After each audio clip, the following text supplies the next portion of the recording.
E aí, meus queridos alunos do 7º ano, tudo bem? Vamos para nossa aulinha de revisão, né? Comentar aqui algumas questões com vocês sobre esses últimos conteúdos que nós trabalhamos, né? Nesse período de final de ano, tá bom? Então vamos lá. Nessa revisão de hoje a gente vai trabalhar esses 3 conteúdos, né? Que foram os 3 últimos. A questão das resistências à escravidão no Brasil colonial, a economia colonial e a sociedade colonial, tá bom? Então são esses 3 conteúdos que estão contemplados nas questões a seguir. Então vamos lá, pegue aí o seu caderno, sua caneta e aí vamos prestar atenção nas questões e nas respostas de cada uma delas, né? Então vamos lá. Qual dos exemplos abaixo representa um exemplo de patrimônio da cultura imaterial dos afro-brasileiros? Olha aí, tema bacana, cultura imaterial, né? O patrimônio imaterial. Então a gente tem as imagens dos orixás. Lembra que é cultura imaterial, você lembra? É aquilo que a gente não tem matéria física, né? Então vamos lá, as imagens dos orixás, a letra A. Letra B, os terreiros onde se praticam o candomblé. A capoeira na letra C. E na letra D, os remanescentes das construções de quilombos, né? Remanescentes das construções de quilombo. Então, lembra o que é cultura imaterial? É tudo aquilo que faz parte da produção, né, humana, mas que não tem materialidade, né? Não é como a cultura material que a gente pode pegar, né? Então, as imagens não pode ser, né? Porque as imagens elas têm materialidade, né? Os terreiros também, onde se pratica um candomblé. A capoeira, olha aí a letra C. E os remanescentes das construções de quilombos.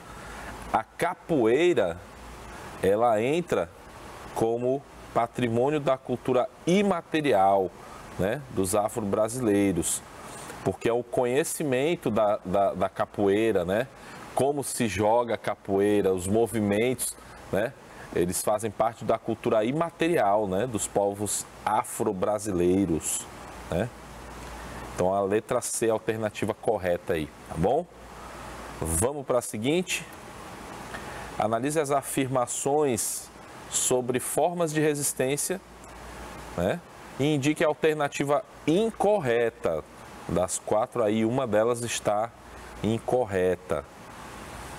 Então vamos avaliar aí sobre as formas de resistência, hein? Dentro dos limites e abusos impostos pela escravidão, o cativo foi buscar um novo sentido para a família, né?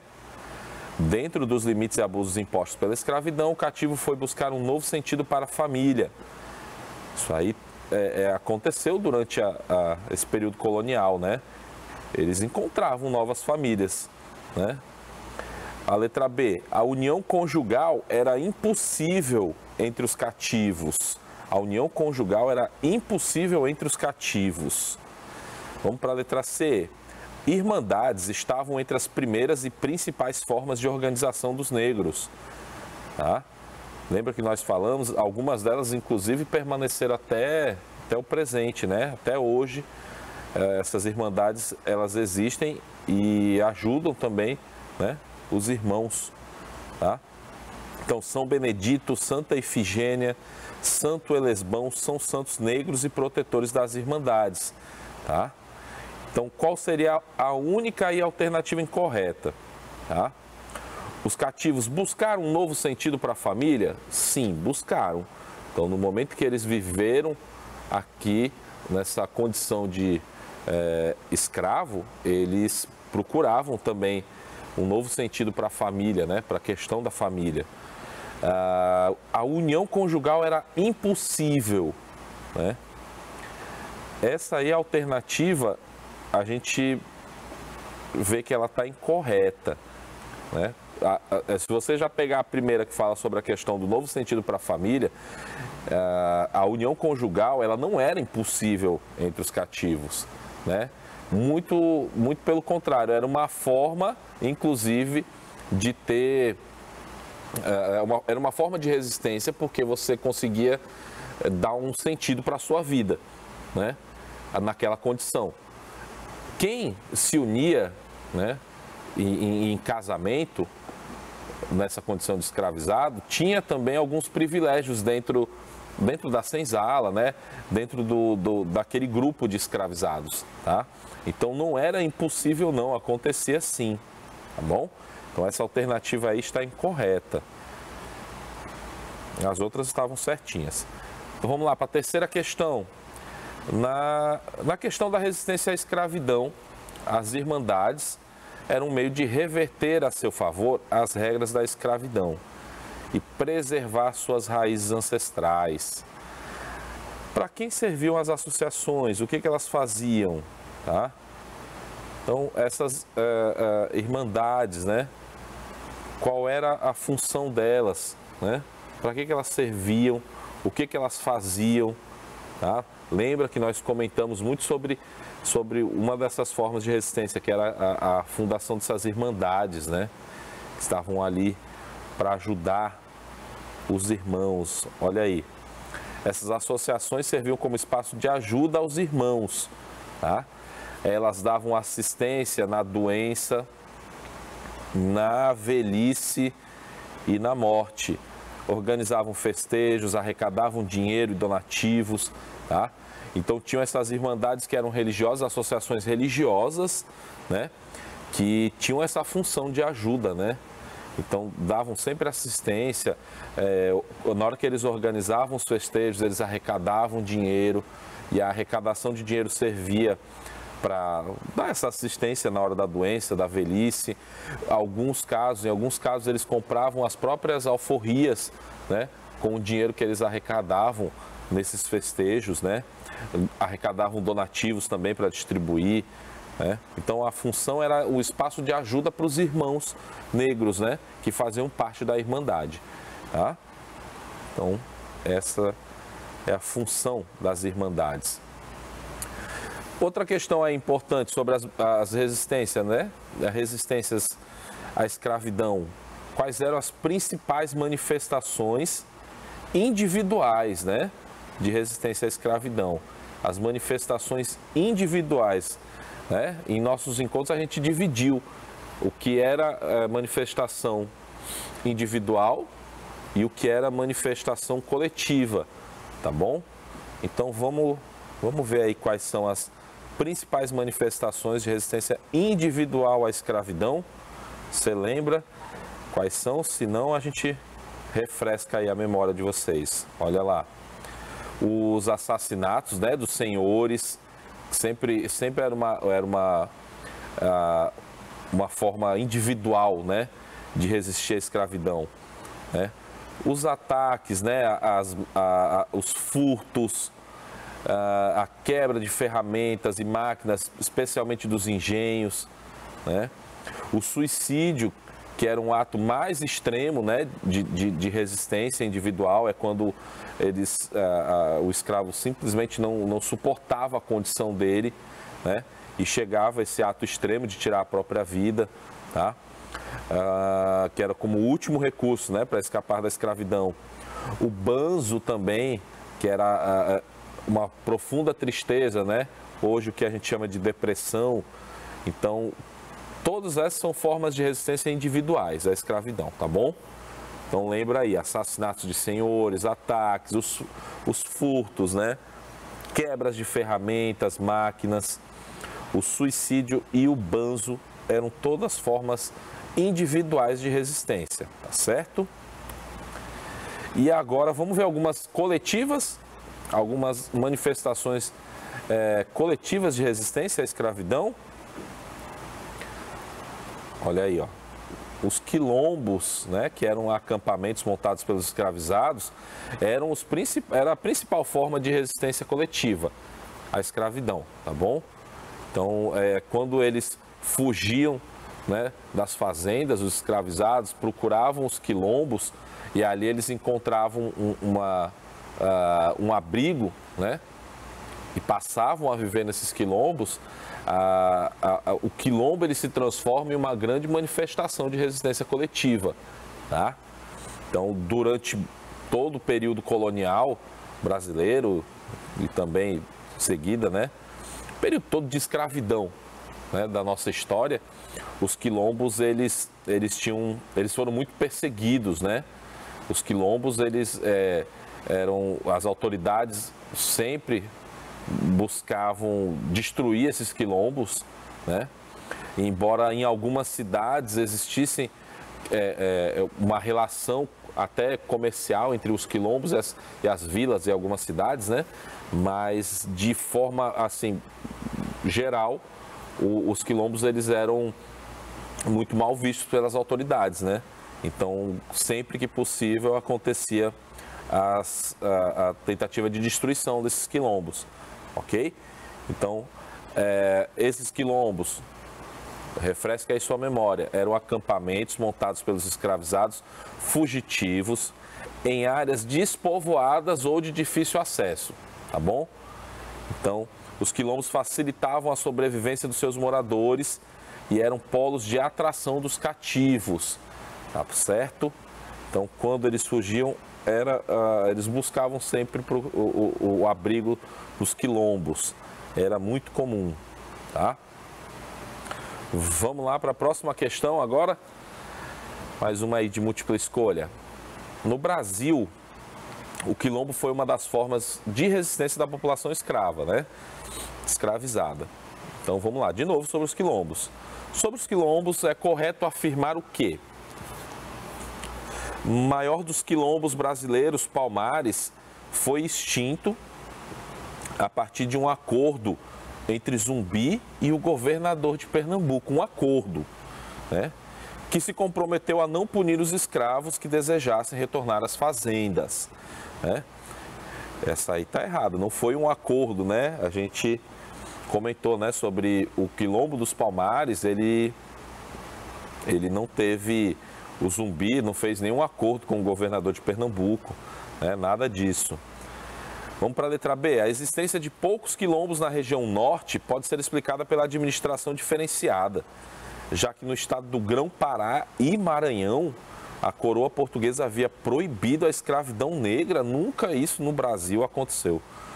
Só depois de 1888, né, que foi proibida a escravidão. E já não era mais nem a coroa portuguesa que mandava aqui, né? Mas enfim, embora em alguns casos a escravidão em algumas províncias, como o Ceará, por exemplo, a escravidão ela chegou a ser abolida antes mesmo de ter sido abolida do Brasil, tá?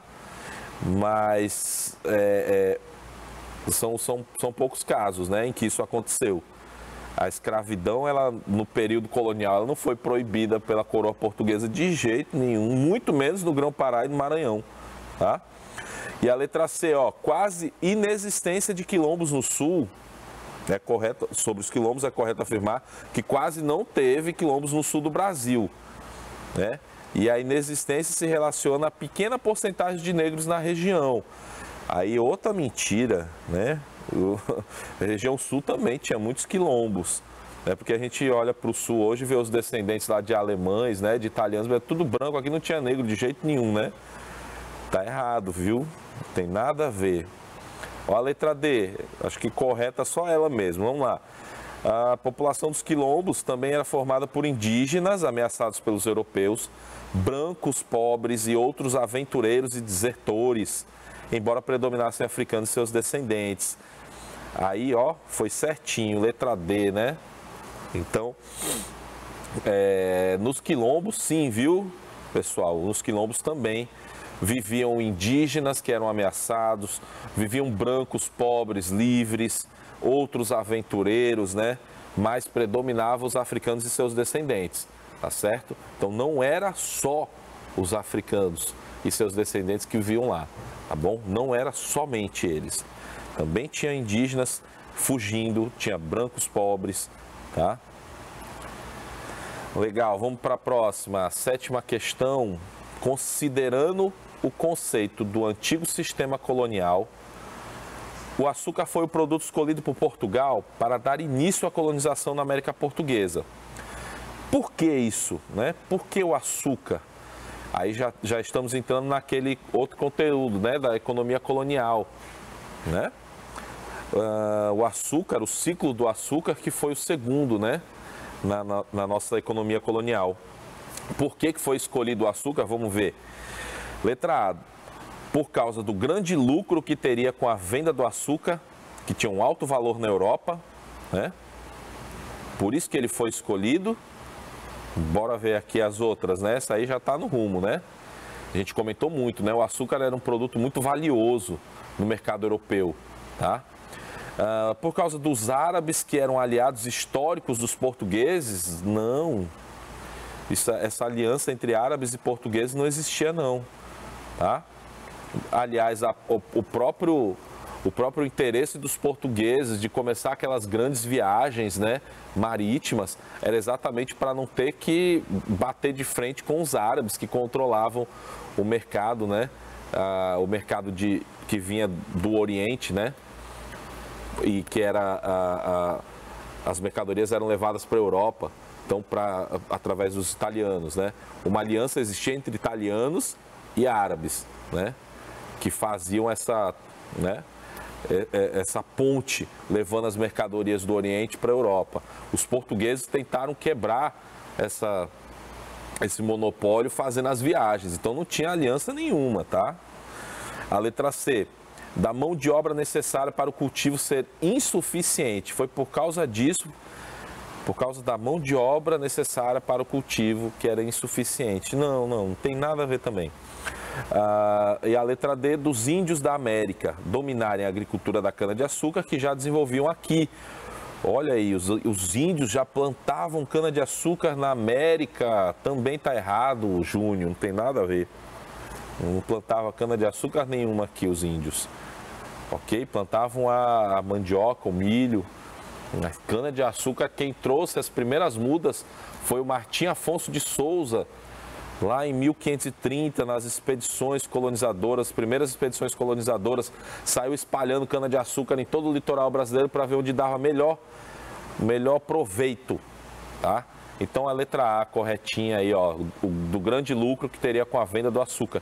Por isso Portugal escolheu o açúcar para ser implantado na sua colônia americana, também conhecida como Brasil.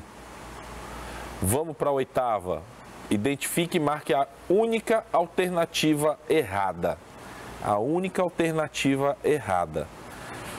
Na passagem do século XVI para o século XVII, os senhores de engenho passaram a preferir os africanos aos indígenas como mão de obra.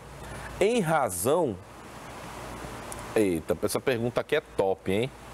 Aqui tem gente que erra fácil. Por que os senhores de engenho preferiram os africanos aos indígenas, tá? Isso aqui eu falei várias vezes para vocês, hein? É que vocês não querem assistir, não querem prestar atenção, mas se vocês estivessem prestando atenção, eu já sabia. Isso aqui é até a resposta na hora. Vamos lá, letra A. Da alta lucratividade, em razão da alta lucratividade do comércio de africanos pelo Atlântico. Letra B. Do domínio que alguns povos africanos tinham da metalurgia do ferro. O que tem a ver, né? Letra C. Da habilidade dos africanos na produção de açúcar. Os portugueses já haviam utilizado africanos nos seus engenhos da Ilha da Madeira, nos Açores e em Cabo Verde. E a letra D, porque os indígenas eram mais preguiçosos e não queriam trabalhar para os portugueses. Essa é ótima, né? Os indígenas eram mais preguiçosos. Tem gente que ainda hoje pensa assim. Vamos ver qual é a alternativa aí correta. A errada é essa aí, né? Tá vendo? Até o professor aqui se deixou levar pelas alternativas corretas, aí quando chega na hora da resposta, eu quero a errada mesmo. Então a errada é essa, ó. Porque os indígenas eram mais preguiçosos, não tinha nada a ver com isso, né? alternativa, as outras três estão corretas. A alta lucratividade do comércio de africanos, o tráfico era muito lucrativo, né? Aí, do domínio de alguns povos africanos tinham da metalurgia de ferro, sim, não é errado, né? Da habilidade dos africanos na produção de açúcar também está correto. Os portugueses já tinham iniciado essa produção nas suas outras colônias na África, mas os indígenas preguiçosos, isso aí é um erro muito comum que a gente comete, né? Essa aí é a alternativa errada, não foi por causa disso não, tá? Essa substituição tem a ver especialmente com a questão do tráfico de escravos africanos, né? Dos escravizados africanos. Tem tudo a ver com isso aí, que era mais lucrativo, tá? Vamos para a próxima, ó. Sobre a descoberta do ouro em Minas Gerais, analise as afirmações e marque a única alternativa incorreta novamente.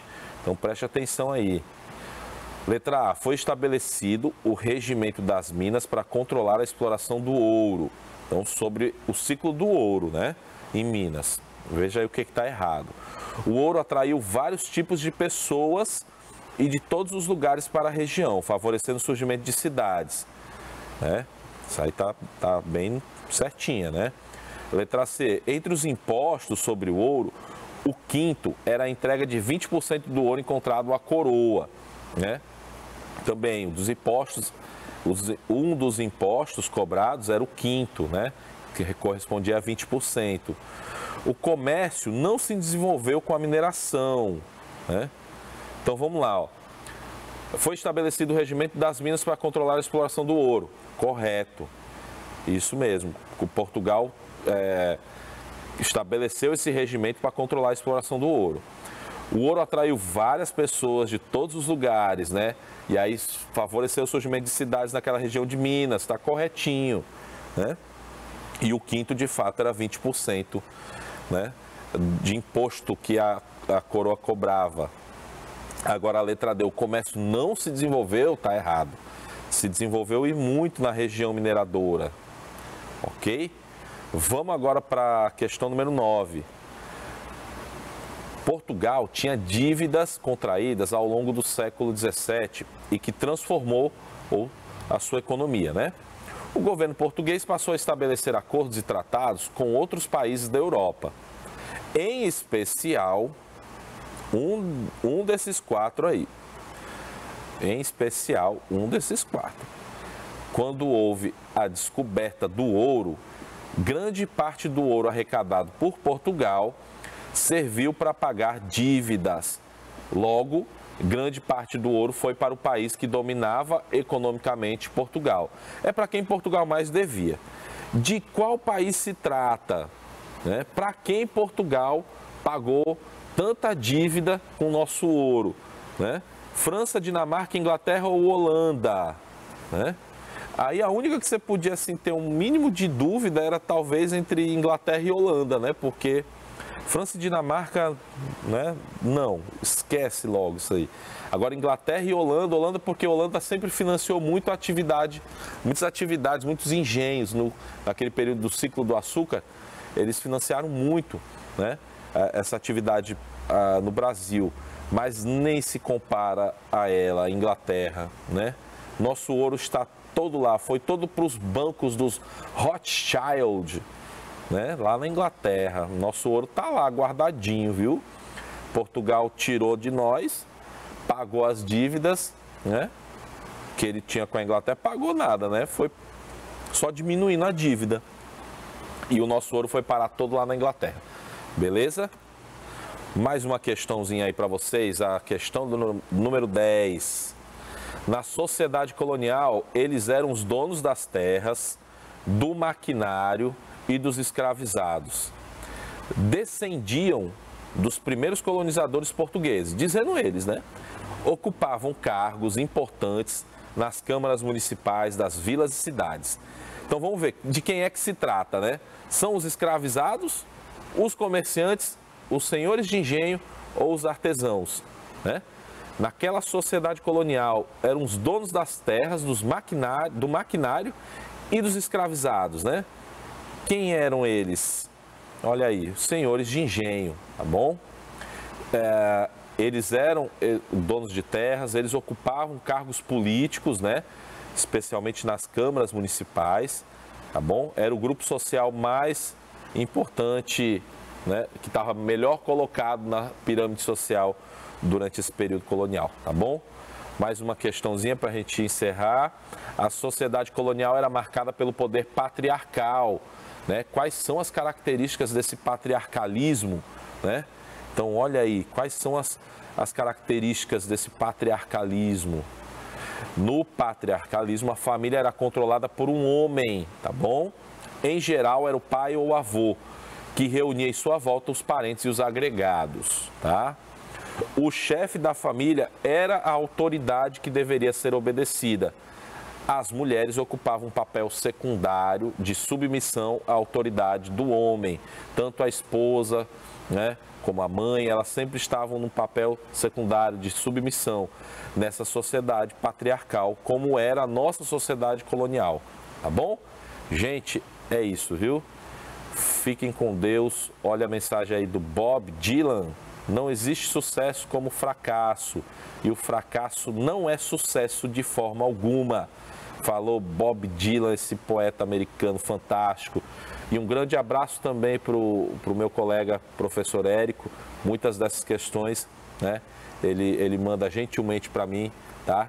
E eu trabalho aqui com vocês, beleza? Então, um grande abraço, fiquem com Deus, um ótimo final de ano para vocês.